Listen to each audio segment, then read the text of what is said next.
Have you ever noticed how people spend months planning a 2 week holiday, but often give very little thought to retirement?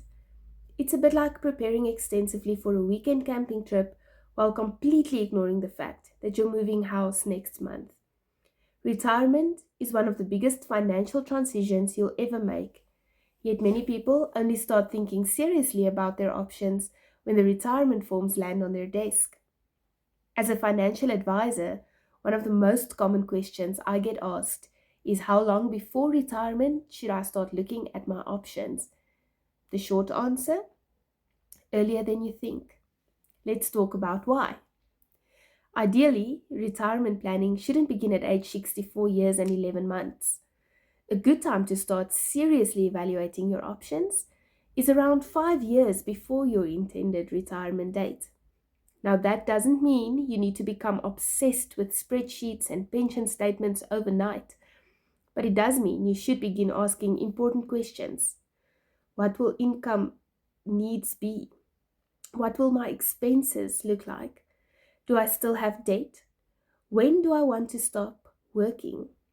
Can I actually afford the lifestyle I'm imagining?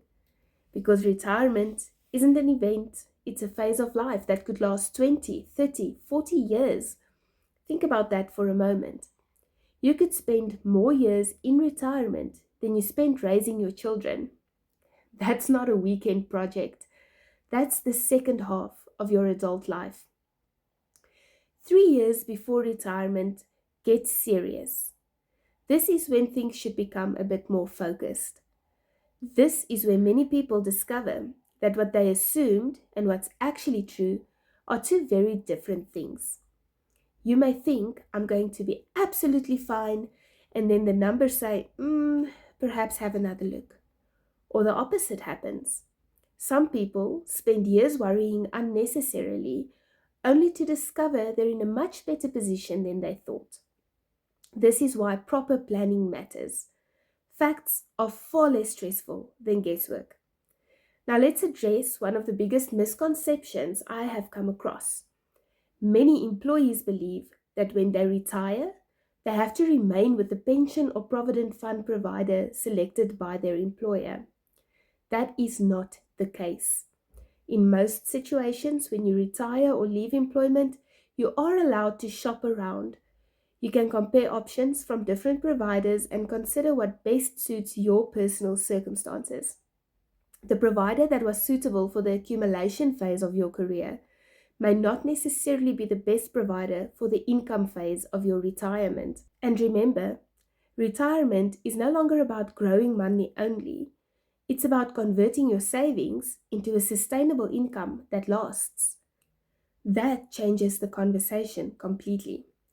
When you retire, even small differences can have a significant impact over time. Different solutions may offer different levels of flexibility, different fee structures, different investment approaches, different beneficiary options, different levels of income certainty over a retirement that could last several decades. These differences add up. The goal isn't to find the perfect product. The goal is to find the most suitable solution for your particular circumstances. And that's where informed decision making becomes incredibly valuable. Now, let's talk about some of the most common mistakes people make as they approach retirement. And before you laugh at some of these, just remember every one of them is something I've seen happen in real life. Mistake number one: waiting too long. The biggest mistake is simply waiting until the last minute. Some people spend 40 years building up retirement savings and then make the most important decision in the final 2 weeks before retirement. That's a bit like training for a marathon and then choosing your running shoes on the morning of the race. The earlier you start exploring your options, the more flexibility you have. Pitfall number two: taking too much cash. Many retirees are tempted to take the maximum available cash lump sum. Now, there are situations where taking some cash makes perfect sense. Perhaps you want to settle debt or cover a specific expense. But taking a large lump sum without a clear purpose can be dangerous. A retirement fund is like a bar of soap. The more you handle it unnecessarily, the faster it disappears. The question isn't how much cash can I take? The better question is how much cash should I take? Pitfall number 3, underestimating how long retirement lasts. Many people still plan as if retirement lasts 10 years. The reality is that a healthy retiree could easily spend 20, 30, or more years in retirement. That's a long time for your savings to provide an income. One of the biggest risks isn't dying too soon, it's living too long and running out of money. Not a pleasant thought, but an important one. Pitfall number 4, ignoring inflation. Inflation is sneaky. It's the financial equivalent of termites. You often don't notice the damage until years later. Many retirees focus only on what their income looks like today.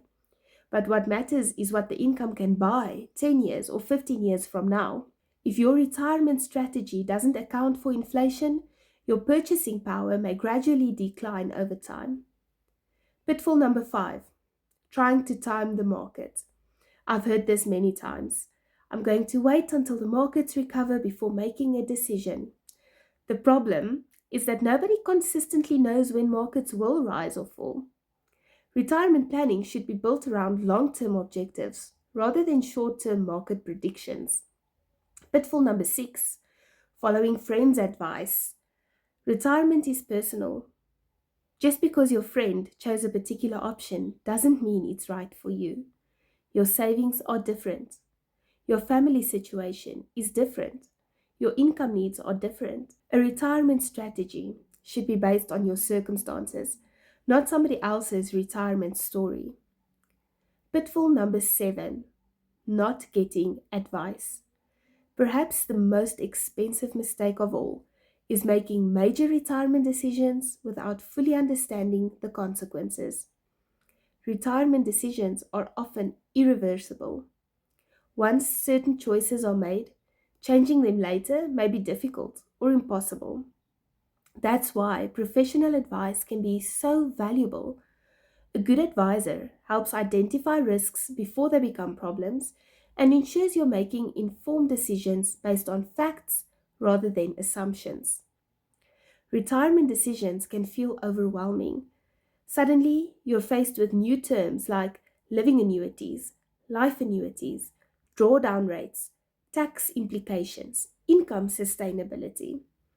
For many people, it's enough to make them want to put the paperwork in a drawer and hope it magically resolves itself.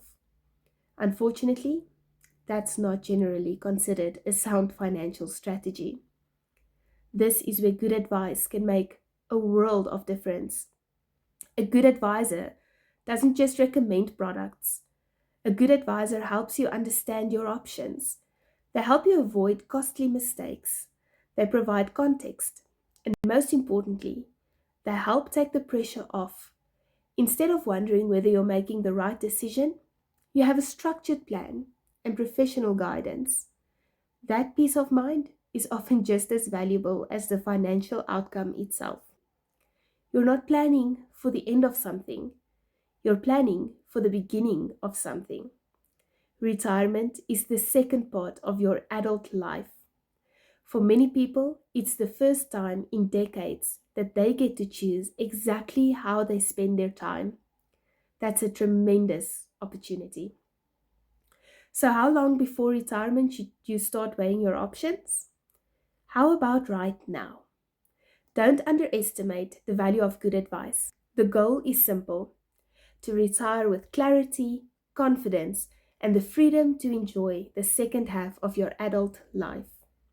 If you're approaching retirement and would like to understand your options, feel free to get in touch. And if you found this video helpful, please like and subscribe and share it with someone who thinks retirement is still a future you problem. Trust me, future them will be grateful. See you in the next video.